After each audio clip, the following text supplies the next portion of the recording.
ரிஷப ராசிக்காரங்க புதுமையான சிந்தனைகளுக்கு சொந்தக்காரங்க. பூ போல மனசு, கோபத்தை மறைச்சிட்டு சிரிப்பை மட்டும் காட்டக்கூடியவங்க. எடுத்த காரியத்தை எப்படியாவது முடிச்சிடணும் அப்படிங்கிறதுக்காக கஷ்டப்பட்டு போராடக்கூடியவங்க. நல்லது கெட்டதை முழுசா தெரிஞ்சவங்க. சுக்கிர பகவானை ராசி அதிபதியாக கொண்டவங்க. கார்த்திகை 2ஆம் பாதம், 3ஆம் பாதம், 4ஆம் பாதம், ரோஹிணி, மிருகசீரிஷ நட்சத்திரம் 1ஆம் பாதம், 2ஆம் பாதம் நட்சத்திரக்காரங்க. ரொம்ப ரொம்ப புத்திசாலிக்காரங்க. எல்லா இடங்கள்லையும் நேர்மையையும் உண்மையை மட்டுமே நம்பக்கூடியவங்க. உங்களுக்கு சொந்தமோ பந்தமோ அது தப்புனா அது தப்பு தான். வெட்டு ஒன்று துண்டு ரெண்டுன்னு பேசக்கூடியவங்க. உண்மை நியாயத்துக்கு மட்டுமே என்னைக்குமே கை கொடுப்பீங்க. உண்மைக்கு புறமா எந்த ஒரு விஷயத்தையுமே செய்ய மாட்டீங்க. இதனால தான் ரிஷபராசிக்காரங்களுக்கு நிறைய கஷ்டங்களும் துன்பங்களும் அதிகமாகவே வந்துட்டு இருக்கு. தங்களுடைய கஷ்டத்தை கண்ணீரையும் கடுகு அளவு கூட மற்றவங்களுக்கு தெரியாம பார்த்துக்குவாங்க. இதனால பார்க்குறவங்க எல்லாருமே ரிஷப ராசியா இவங்களுக்கு என்னப்பா சூப்பரா இருக்காங்க, இவங்களுக்கு என்ன குறைச்சல் அப்படின்னு தான் நினைச்சிட்டு இருக்காங்க. ஆனா சாப்பாட்டுக்கு கூட கஷ்டப்படுறது உங்களுக்கு மட்டும்தான் தெரியும். உங்க சொந்தக்காரங்க நண்பர்களுக்கு ஒரு தேவை இருக்குதுன்னா மட்டும்தான் உங்ககிட்ட வருவாங்க. அந்த தேவை முடிஞ்ச உடனே உங்களை தூக்கி போட்டுருவாங்க. மறுபடியும் அவங்க உங்ககிட்ட உதவின்னு கேட்பாங்க. அவங்க உங்களுக்கு முன்னாடி பண்ண துரோகத்தை எல்லாமே மறந்துட்டு மீண்டும் அவங்களுக்காக உதவி செஞ்சு ஏமாறக்கூடியவங்க தான் ரிஷபராசிக்காரங்க. வாழ்க்கையில எப்படியாவது முன்னேறணும் அப்படிங்கிறதுக்காக தினம் தினம் கஷ்டப்பட்டு உழைக்கக்கூடியவங்க நீங்க. ரிஷபராசிக்காரங்க வாழ்க்கையில கடந்த காலகட்டங்களில் ஏதாவது ஒரு பிரச்சனை புதுசா வந்துகிட்டு தான் இருக்கு. நீங்க இரவு நேரத்துல நிம்மதியா தூங்கலான்னு பார்ப்பீங்க. காலையில எந்திரிச்சு பார்த்தீங்கன்னா புதுசா ஒரு பிரச்சனையும் கஷ்டமும் தானாகவே உங்களை தேடி வந்திருக்கும். ஏன் எனக்கு மட்டும் இவ்வளவு கஷ்டம் வருது? என்னோட வாழ்க்கையில நான் யாருக்குமே கெடுதலையோ கஷ்டத்தையோ துன்பத்தையோ கொடுத்ததில்லை, எனக்கு மட்டும் ஏன் இந்த நிலைமை அப்படின்னு தான் நிறைய ரிஷபராசிக்காரங்க சொல்லிட்டு இருக்கீங்க. ரிஷபராசிக்காரங்களுக்கு பிரச்சனைங்கிறது வரும், அது கொஞ்ச நாள் இருக்கும், அதுக்கப்புறம் அந்த பிரச்சனை போயிடும். இந்த மாதிரி பிரச்சனை வரும் போகும் அப்படிங்கிற நிலைமையில தான் நிறைய நபர்கள் இருக்கீங்க. நீங்க என்னதான் பிரச்சனையை தவிர்த்தாலும் ஏதாவது ஒரு சூழ்நிலையில உங்களை தேடி பிரச்சனைகள் வந்துகிட்டு தான் இருக்கு. இனி வரக்கூடிய நாட்கள்ல உங்களுக்கு இன்பத்தையும் மகிழ்ச்சியையும் தரக்கூடிய ஒரு காலகட்டமாவே அமைஞ்சிருக்குதுங்க. ரிஷபராசிக்காரங்களை பொறுத்த வரைக்கும் கடந்த காலகட்டங்கள்ல நீங்க ஒரு வாழ்க்கையில நல்லது நடக்கும் அப்படின்னு நினைச்சிட்டு இருந்திருப்பீங்க. ஆனா உங்களுக்கு அந்த டைம்ல ஏமாற்றம் தான். மிகப்பெரிய கஷ்டமும் துன்பமும் தானாகவே உங்களை தேடி வந்திருக்கும். ரிஷபராசிக்காரங்க சொந்த பந்தத்தை இழந்தாங்க, சொத்துக்களை இழந்தாங்க, தனக்கு நெருக்கமா இருக்கக்கூடிய உறவுகளையுமே இழந்தாங்க. கடைசியா நான் மட்டும்தான் எல்லாத்தையுமே இழந்துட்டு நிக்கிறதா இருக்குதே, எனக்கு உயிர் வாழவே பிடிக்கலன்னு சொல்லிட்டு இருக்காங்க. இதுக்கு மேல என்னால வாழவே முடியல சாமி, தயவு செஞ்சு என்னை உன் கூடயே கூட்டிட்டு போயிரு. நான் இவ்வளவு கஷ்டப்பட்டதுக்கு அப்புறம் எனக்கு வாழ்க்கையில வாழணுங்கிற எண்ணம் சுத்தமாவே போயிருச்சு. உங்க மனசுல கவலையும் துன்பமும் தான் அதிகமாகவே இருக்குதுங்க. நீங்க செய்யக்கூடிய ஒவ்வொரு விஷயத்தையுமே தடுப்பதற்கும் உங்களை அவமானப்படுத்துவதற்கும் நிறைய நபர்கள் முயற்சி பண்ணிட்டு இருக்காங்க. இது எல்லாமே தெரிஞ்சுமே கூட நீங்க என்னமோ பண்ணுங்க, எனக்கு என்ன வந்துச்சு அப்படின்னு தன்னுடைய வேலையில மட்டும் என்னைக்குமே குறிக்கோளா இருக்கிறவங்க தான் நீங்க. நீங்க என்னைக்குமே மற்றவங்களை நம்பி இருக்க மாட்டீங்க. நம்மளால மற்றவங்களுக்கு கடுகு அளவு கூட துன்பம் வரக்கூடாதுன்னு நினைக்கிறவங்க தான் ரிஷபராசிக்காரங்க. வரக்கூடிய நாட்கள்ல ரிஷபராசிக்காரங்களுக்கு இன்பத்தையும் மகிழ்ச்சியையும் தரக்கூடிய ஒரு காலகட்டமாகவே அமைஞ்சிருக்குதுங்க. இது நாள் வரைக்கும் நடந்த கெட்ட விஷயத்தை எல்லாமே விட்டுருங்க. இனி வரக்கூடிய நாட்கள்ல ரிஷபராசிக்கு எப்படிப்பட்ட நன்மைகள் வரப்போகுது அப்படிங்கிறத நம்ம தொடர்ந்து பார்க்க போறோம். இனி வரக்கூடிய ஒரு 6-7 மாதங்களை பொறுத்த வரைக்கும் உங்கள் வாழ்க்கையில் நடக்கக்கூடிய முதல் மாற்றமே கடந்த காலகட்டங்களில் நீங்கள் நிறைய இடத்துல அவமானப்பட்டு அசிங்கப்பட்டிருப்பீங்க. அந்த அவமானத்தில் இருந்து மீண்டு உங்கள் வாழ்க்கையில் வெற்றி பெற போகிறீங்க. ஒரு வீட்டில் ரிஷபராசிக்காரங்க இருந்தாங்க அப்படின்னா அந்த வீட்டுடைய மொத்த கஷ்டத்தையுமே நீங்கள் தான் ஏற்றுக்குவீங்க.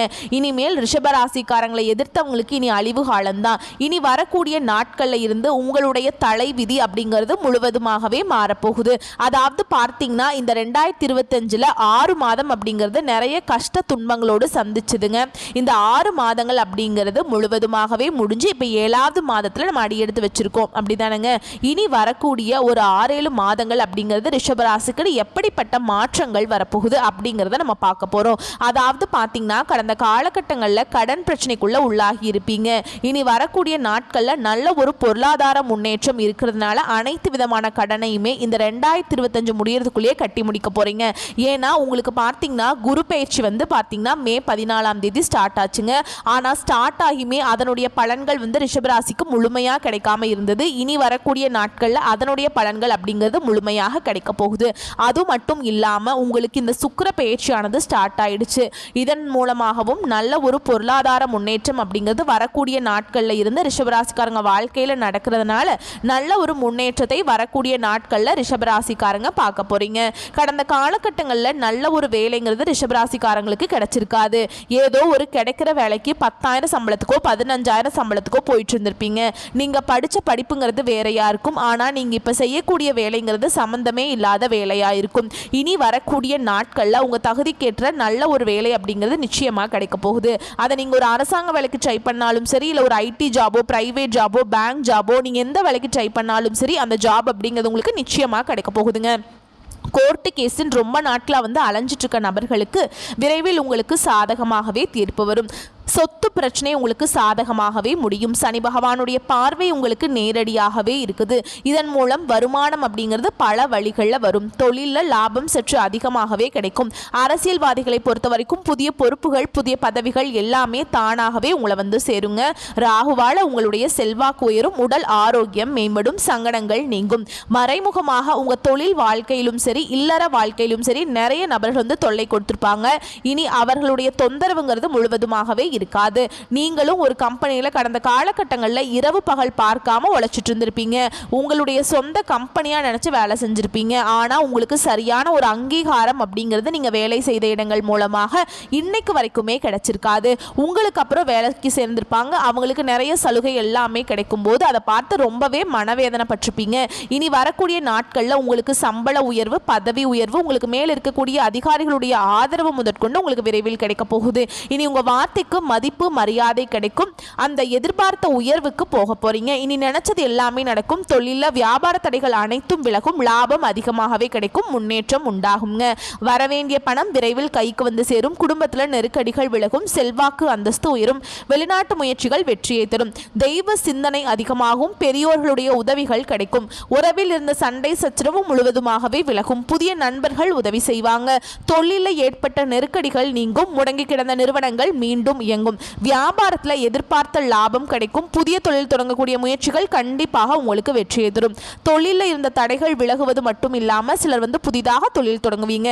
உற்பத்தியில் இருந்த தடைகள் நீங்கி தொழிலை விரிவு செய்வீங்க. வரக்கூடிய நாட்களில் விற்பனை அதிகமாகும். ஏற்றுமதி இறக்குமதி தொழிலில் நல்ல லாபம் கிடைக்கும். நீங்க செய்யக்கூடியது சின்ன தொழிலோ பெரிய தொழிலோ நல்ல ஒரு வளர்ச்சி அப்படிங்கிறது நிச்சயமா உங்களுக்கு ஏற்படும். கடந்த காலகட்டங்களில் ரிஷபராசிக்காரங்க வாழ்க்கையில இந்த திருமண நிலை அப்படிங்கிறது நிறைய பிரச்சனையும் சிக்கலையும் அதிகமாக சந்திச்சிருப்பீங்க. இதில் குறிப்பாக அதிகமாக கஷ்டப்பட்டது யாரு அப்படின்னு பார்த்தீங்கன்னா ஆண்கள் தான். ஏன்னா பெண்களுக்கு ஏதாவது ஒரு வகையில் திருமணம் அப்படிங்கிறது அடைஞ்சிருது. ஆனால் ஆண்கள் தான் வயது 30, 33, 35, 37 வயது வரைக்குமே திருமண நிலையை அடையாமல் கஷ்டப்பட்டுட்டு இருக்கீங்க. இனி வரக்கூடிய நாட்களில் நீங்கள் எதிர்பார்த்த மாதிரியே நல்ல ஒரு வரன் அப்படிங்கிறது நிச்சயமாக உங்களுக்கு அமையும். வாழ்க்கை துணையை இழந்த ரிஷபராசி ஆண்களோ பெண்களோ அடுத்து இரண்டாவது திருமணம், அதாவது மறுமணம் பண்ணலாமா வேண்டாமா அப்படிங்கிற ஒரு மிகப்பெரிய குழப்பத்தில் இருப்பீங்க. அப்படி இரண்டாவது திருமணம் பண்ணும்போது சொந்தக்காரன் தப்பாக பேசிடுவாங்களா, இல்லை ஊர்க்காரங்க தப்பாக நினச்சிருவாங்களா, நம்ம கேரக்டர் தப்பாக பேசிடுவாங்க அப்படின்னு நிறைய நபர்கள் இரண்டாவது திருமணத்தை பற்றி யோசிக்காமல் இருக்கீங்க. ஏன்னா இப்போ இருக்கக்கூடிய பொருளாதார சூழலும் இப்போ இருக்கக்கூடிய காலகட்டத்தையும் வச்சு பார்க்கும்போது ஒரு சிங்கிள் பேரண்டால் இந்த சொசைட்டியில் சர்வே பண்ணுறது ரொம்ப ரொம்ப கஷ்டங்க. நீங்கள் எதிர்பார்த்த மாதிரியே நல்ல ஒரு மறுவாழ்க்கை அப்படிங்கிறது நிச்சயமாக உங்களுக்கு அமையும். குழந்தை பாக்கியத்துக்காக எங்கே ரிஷபராசி நேயர்கள் பார்த்தீங்கன்னா, எங்களுக்கு மேரேஜ் ஆகி 3 வருஷம் ஆகுது சாமி, 5 வருஷம் ஆகுது, 7 வருஷம் ஆகுது, நாங்களும் போகாத ஹாஸ்பிட்டல் இல்லை, பார்க்காத ட்ரீட்மெண்ட் இல்லை, வாரத்தில் 3 நாள் கோவிலுக்கு போய் வழிபாடு செஞ்சுட்டு வந்துட்டு இருக்கோம் அப்படின்னு நிறைய ரிஷபராசிக்காரங்க சொல்றீங்க. கண்டிப்பா வரக்கூடிய நாட்கள்ல உங்களுக்கு விரைவில் குழந்தை பாக்கியம் அப்படிங்கிறது உண்டாகும். வரக்கூடிய நாட்கள்ல கடினமான காரியத்தையும் சுலபமா செஞ்சு முடிப்பீங்க. உங்க எளிமையான பேச்சு திறமையால நீங்க அனைவரையுமே கவர்ந்தெழுப்பீங்க. வரக்கூடிய நாட்களை பொறுத்த வரைக்கும் பார்த்தீங்கன்னா நல்ல ஒரு பொருளாதார முன்னேற்றம் இருக்கிறதுனால கடந்த காலகட்டங்களில் நிறைய கடன் பிரச்சனைக்கு தள்ளப்பட்டிருப்பீங்க ரிஷபராசிக்காரங்க. இப்போ நீங்க போய் ரிஷபராசிக்காரங்களை பார்த்து கேட்டீங்க அப்படின்னா எனக்கு 3 லட்சம் இருக்குதுங்க, 5 லட்சம் இருக்குது, 7 லட்சம் இருக்குதுன்னு சொல்லுவாங்க. கடன் இல்லாத ரிஷபராசிக்காரங்க நீங்க குறைஞ்சபட்சம் தான் பார்க்க முடியுமே தவிர மேக்சிமம் நீங்க ஒரு 100 பேரை கேட்டீங்க அப்படின்னா அதுல குறைஞ்சபட்சம் ஒரு 80 பேருக்கு மேல கண்டிப்பா கடன் அப்படிங்கிற விஷயம் கண்டிப்பாக இருக்குங்க. எப்படியாவது அந்த கடனை மட்டும் கட்டி முடிச்சுனா போதும் சாமி, என் வாழ்க்கையில் இதுதான் ஒரு மிகப்பெரிய தலைவலியாகவே இருக்குதுன்னு சொல்லுவாங்க. இந்த 2025 முடிஞ்ச 2026 நீங்கள் அடியெடுத்து வைக்கும்போது ஒரு பைசா கடன் இல்லாமல் அனைத்து விதமான கடனையுமே கட்டி முடிக்கக்கூடிய அளவுக்கு நல்ல ஒரு பொருளாதார முன்னேற்றம் அப்படிங்கிறது வரக்கூடிய ஒரு 6-7 மாதங்களில் ரிஷபராசிக்காரங்க வாழ்க்கையில் மிகவும் ஒரு ராஜயோகத்தை கொண்டுள்ள ஒரு நாட்களாகவே பார்க்கப்படுது. ரிஷபராசியை பொறுத்த வரைக்கும் நீங்கள் ஆண்களோ பெண்களோ அரசு வேலையோ தனியார் வேலையோ கூலி வேலையோ நீங்கள் எதிர்பாராத வருமானம் அப்படிங்கிறது உங்களுக்கு இரட்டிப்பு மடங்காக கிடைக்க போகுது. சேமிப்பு அப்படிங்கிறது பல மடங்காக உயரும். இதன் மூலமாக நல்ல ஒரு முன்னேற்றத்தை விரைவில் வந்து ரிஷபராசிக்காரங்க பார்க்க போறீங்க. இனி வரக்கூடிய நாட்களில் ரிஷபராசிக்காரருடைய வளர்ச்சி அப்படிங்கிறது யாருமே எதிர்பார்க்காத அளவுக்கு ஒரு மிகப்பெரிய ஒரு அசுர வளர்ச்சியாக இருக்க போகுது. ஏண்டா நம்ம கூடயே இருந்தாங்க, திடீர்னு கார் வாங்கிட்டாங்க, பைக் வாங்கிட்டாங்க, வீடு கட்டிட்டாங்க, கல்யாணம் பண்ணிட்டாங்க, பிஸ்னஸ் ஸ்டார்ட் பண்ணிட்டாங்க அப்படின்னு வந்து உங்கள் நண்பர்களுக்குள்ளேயே பேசுகிறாங்க. அந்த மாதிரி ஒரு சூழல் வந்து இருக்குங்க. உங்கள் மீது வந்து அதிகமாக வந்து ஒரு மாதிரி வன்மத்தை கொட்ட போகிறாங்க. சரிங்களா? சொந்தக்காரர்கள் நண்பர்கள் உங்கள் மீது வந்து பொறாமை கொள்ள போகிறாங்கன்னே சொல்லலாம். ஏன்னா அந்த அளவுக்கு வந்து நல்ல அற்புதமான மாற்றங்கள் வந்து உங்கள் வாழ்க்கையில் வரக்கூடிய நாட்களில் நடக்க போகுது. உங்களுடைய நண்பர்களும் உறவினர்களும் உங்களுக்கு துரோகிகளாகவும் எதிரிகளாகவும் மாறக்கூடிய வாய்ப்புகள் அதிகமாகவே உள்ளது. உங்களை அழிக்க நினைக்கிற நபர்கள் வந்து உங்க கூடையே தான் இருக்காங்க. உங்களை வந்து விரைவில் வந்து உங்களுக்கு குளிப்பறிச்சு உங்களை வந்து கீழே தள்ளத்தான் பார்க்குறாங்களே தவிர நீங்க முன்னேறணும், உங்களுக்கு சப்போர்ட் பண்ணணும் அப்படிங்கிற நபர்கள் உங்க கூட என்னைக்குமே கிடையாது. முடிஞ்ச அளவுக்கு இந்த மாதிரி தவறான நண்பர்களுடைய சேர்க்கை பழக்க வழக்கங்கள் இருக்கும் பட்சத்தில் கண்டிப்பாக இவற்றிலிருந்து ரிஷபராசிக்காரங்க கண்டிப்பா வெளியே வந்தா மட்டும்தான் உங்க வாழ்க்கையில நீங்க அடுத்த கட்ட நகர்வுக்கு நீங்க போக முடியும். அப்படி இல்லை அப்படிங்கிற பட்சத்தில் இவர்களுடைய வலையில கண்டிப்பா நீங்க சிக்கிக்குவீங்க. உங்களுடைய அழிவை நோக்கி நிறைய நபர்கள் வந்து காத்துட்டு இருக்காங்க. அதனால உஷாரா இருந்துக்கோங்க. வரக்கூடிய வாய்ப்பை மட்டும் கரெக்டா பயன்படுத்திக்கோங்க. வாழ்த்துக்கள். நன்றி. வணக்கம்.